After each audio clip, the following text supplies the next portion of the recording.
Welcome to Central News Center. I'm Jacob. I'm Dylan. We're going to start off with going to Schuyler for International DECA. ICDC is the International Career and Development Conference that DECA kids qualify for. To make it to ICDC, you have to place in the top 2 in a prepared event or in the top 3 in a role-play series event. This year, ICDC is in Atlanta, Georgia.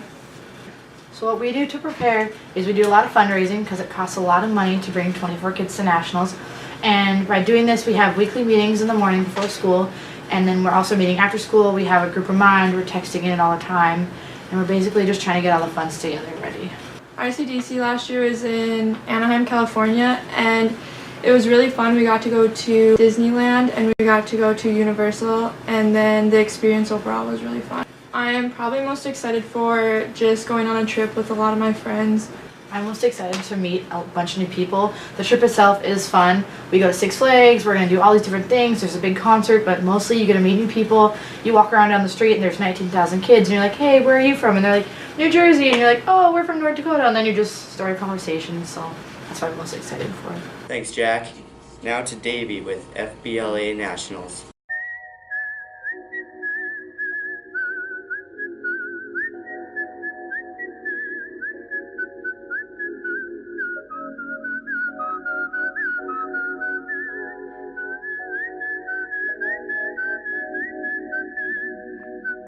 Here with Gabe and Brandon.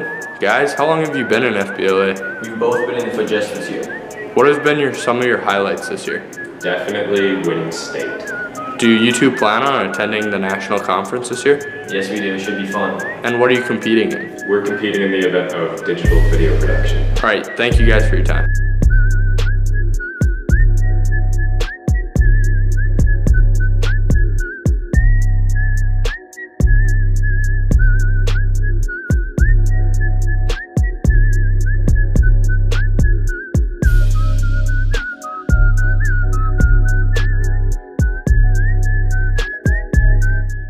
Thanks, Davey. Now we'll go to Riley with SkillsUSA.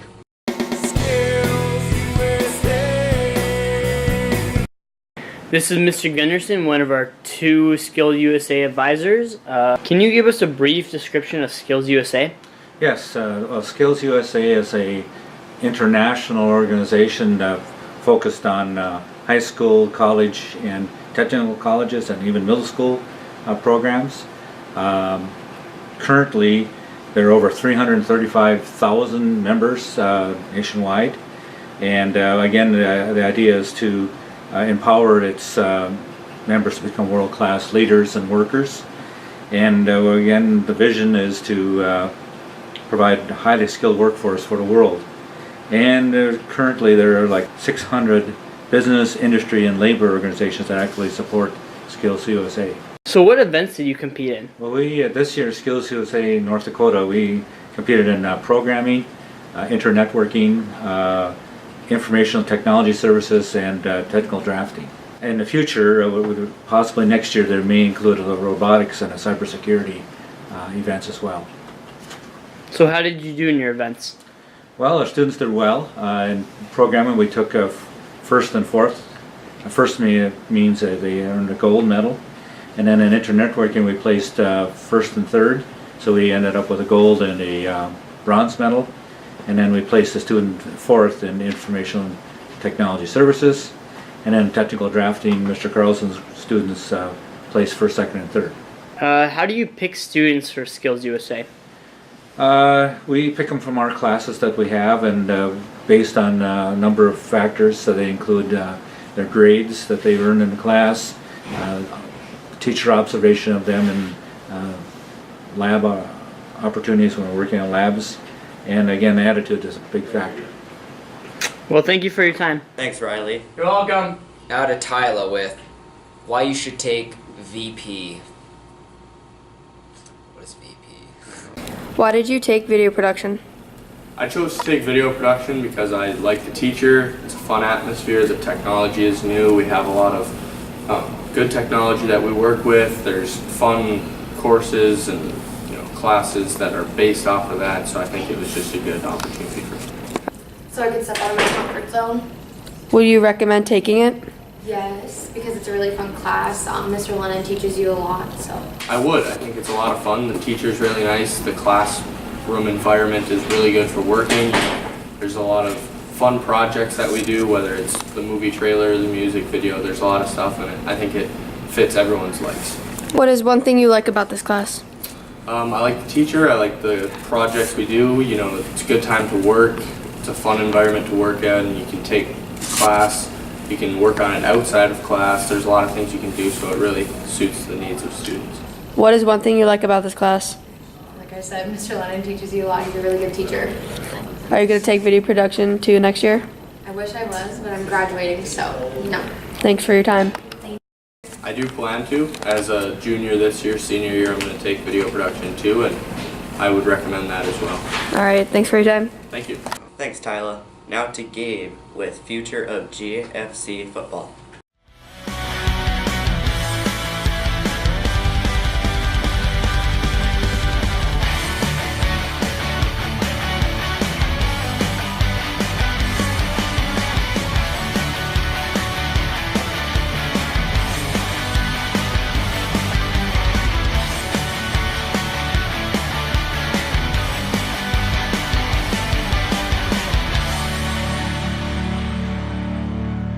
Hey, my name's Gabriel Randall. I play football for the Central High School team. Now recently the spring practices just started up, and me and various other players, we are very excited to play football again after this cold fiasco of weather. Some people have thoughts on next season, some people have thoughts on the season before. So let's check those out. I'm here with fellow running back Austin Braun, here talking about the Central football team. So, Austin, it's the off season right now. What are some ways that the team can, stay active and ready for the football season? Well, a major way a team can do that is by hitting the weight room a lot. That would really come in handy. For our guys to get bigger and stronger, that would certainly help. And, keep good conditioning. That's important because, it's obviously important in football to run around all the place. But yeah, hitting the weight room, keeping good conditioning, that'll help us out quite a bit. That's a good answer. I like that. So stay in the weight room and get yoked. Yeah, exactly. Swole is the goal. Swole is the goal. Remember that. Swole is the goal. All right, I'm gonna quote that actually. Someone put hashtag swole as the goal on the video. One more important question. Any words for the Hogs? Any words for the Hogs? Keep doing you, baby. The only reason we have as much success as we do. So, Hogs are a very important part of the team. Underrated. They don't get looked at in the newspaper as much as they should, but very important part of the team. All right, well, thank you, Austin. Thank you, Gabe. Okay, good stuff. Hey, I'm here with Coach Barch, our offensive coordinator. Now, compared to last season to the season before that, we obviously had, more success. What are your comments on that? I think this past season our culture grew kind of within our program. Kids were starting to buy in a little bit more to what was expected from us coaches. I think there was more time commitment involved from the players. Also, I think just the team chemistry overall, everybody just kind of created a little brotherhood within the program, which I believe helped make us more successful. And for the future players that are coming back next season, how do you think they can stay football ready? Well, some of the things, the main one you're probably thinking top of your head too is probably the weight room. The weight room is probably the obvious answer for that one, because the weight room is going to make you bigger, it's going to make you faster, it's going to make you stronger. Overall, it's all the things that you need for any sport that you're in. I mean, it doesn't matter if you're a track athlete, a basketball player, it doesn't matter what it is, those things are never going to hurt you as an athlete. Some of the other things, also by being in the weight room, it also builds confidence, kind of giving you confidence, knowing that you put the time, the effort in during the off season, and so hopefully it'll pay off for you comes Friday night, so you can compete with the people that we go up against. A couple other things you can do, you can just get together with some of your position groups and kind of go through some of the drills that we do in the off season or during the season. You can also visit together with those teammates, work on bonding, this bonding part there, work on the team chemistry part. Getting ready for the season also is very, I think, critical. Just going out, playing catch with them, talking football, learning ins and outs of football. If there's anything that you can do to make yourself a better person towards the game of football, I believe it's going to be more beneficial for you and for your teammates. All right. And one more question. Any predictions for next season? I'm very excited for next season. I think we have a very good group of younger core athletes in our program. Yes, we do have a couple holes to fill here and there, but I believe we have the athletes that are going to be able to step into those roles, and I think we're going to have a very successful season next year. Thanks, Gabe. Now to Faith with Josie Bernadette Ketchup. Don't know what that is either.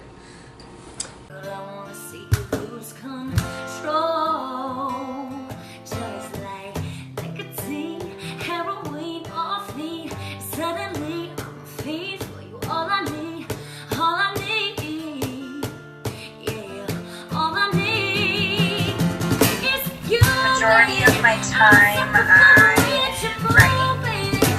I really want to put out music that I love and not just put out music to put out music. So writing songs with different people and people of different backgrounds, different styles of music to help kind of hone in on what I love. Because you can learn a lot about yourself through writing with different people that you never really think you would. And then I just got a brand new job, so focusing on that. And Nashville is really fun. There's a lot of things to do. So trying not to spend all my money on doing fun things. But yeah, I serve and bartend and balance life. And in a new city, it's fun and scary and challenging. But so far, I really, really love Nashville. Good. Have you met any celebrities? I work in a place called Pinewood Social. It's I'd say the craziest place to work at as far as like clientele. So there's famous people every week. But the beauty of Nashville is you don't even know who these people are, and they're like Grammy winners or famous people. I guess Katy Perry came in. I didn't serve her, but she was in my work. Like Miley Cyrus, there's Florida Georgia Line, a bunch of country singers all the time, because it's Nashville. Yeah, that's cool. Yeah, so, and half the time you don't even realize that they're famous because they're just living life, so it's kind of cool. Is there anything else you would like to add? I'd say keep an eye out this summer for my demo. I hope to be done before the wedding so I can be back in town and promoting it and on the radio and stuff. And follow me on social media. It's good stuff coming, so just be patient with me, I promise. Thank you so much for your time. Yeah, good luck.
Alright, bye. Bye. Thanks, Faith. Now to Brandon with concert choir performing. Hey, I'm here with Levy. So Levy, what was the most memorable experience you could take away from this event? Honestly, the Foreigner, singing with Foreigner was so amazing. So what I did was we auditioned for them and we actually got it out of like 6 other schools who auditioned. And honestly, I was like, I couldn't even have words for it. That's how I basically felt. I was like, whoa, we got the audition for Foreigner, and now we get to go up there and sing with them. So like that day when we actually got there, we were sitting at the back, we listened to them, like the stage was so amazing. It was like moody, dark, vibrant, and then once they started playing, it was just like the bass was everywhere. You could like hear it from the side to the front to the other side and like behind you. It was just wow. Music was everywhere and like thousands of 40-year-olds were like screaming. So I was like, okay. So how did you guys hear about that they were holding auditions? So basically, I was in the school store working there, and then all of a sudden I hear on the radio that they were hosting a competition. So basically, Foreigner has been like doing this ever since they were in like Switzerland or something, and they thought, hey, why don't we do like a symphony with like high school choirs, because that's what they did over there. Because like for one of their concerts, they had like a 60-piece symphony, and apparently it went great. So they tried it out here with us. Thanks, Brandon. Now to Leon with the yearbook. I'm here with Mr. Berglund, the advisor of the Grand Forks Central Yearbook, and I have a few questions. First of all, what's the process of making the yearbook? Well, the process is literally a year-long process. We start in September with all the fall sports and activities that go on. And the first basically 6 or 7 months is information gathering. We get pictures from sporting events. I try to go to a lot of the sporting events myself and take pictures, and then we build files with information, and then over the course of the school year we develop those files into what we're going to use for the yearbook pages. And then the last couple of months, where we're at right now, I turn it over to my students, my journalism students here at Central, and we basically work on those yearbook pages. They work about 10 to 20 hours total on each page, or each student does. And then I come in the summer and I work probably additional 80 to 100 hours just kind of putting it all together and editing and doing those sort of things. So it's a pretty lengthy process. It takes almost a full year to do a yearbook. And how much are the yearbooks? Yearbooks this year are $50. We've tried to keep the price the same for about 10 years. We might be looking at a price increase in the future because we actually increased the number of pages. We're up to 144 this year with a few more students here. So it might go up, but we try to keep it a reasonable price. We want as many students as we can to be able to buy a yearbook because it's a great keepsake. Yeah. It's a book that most people hold on to forever. And if I could go back in time, I'd go get those 2 yearbooks that I didn't have out of my 4 years in high school. So. What does the money go to? The money mainly goes to pay for the cost of production of the book. And it actually costs about $49 per book, and we charge $50. So we only clear a profit of about $1 per book. And then whatever profit we make goes towards like new camera equipment each year. We try to update that. And we do get extra books, so if we sell extra books, we can make some extra money doing that. But the biggest thing was we want to keep it as affordable as we can. And it's not a big profit business. For many years, we were actually running in the red with our yearbook. We balanced our budget, and we're doing okay now. So. Okay, thank you very much for the interview. And that is Central News Center. I'm Jacob. And I'm Dylan. Peace.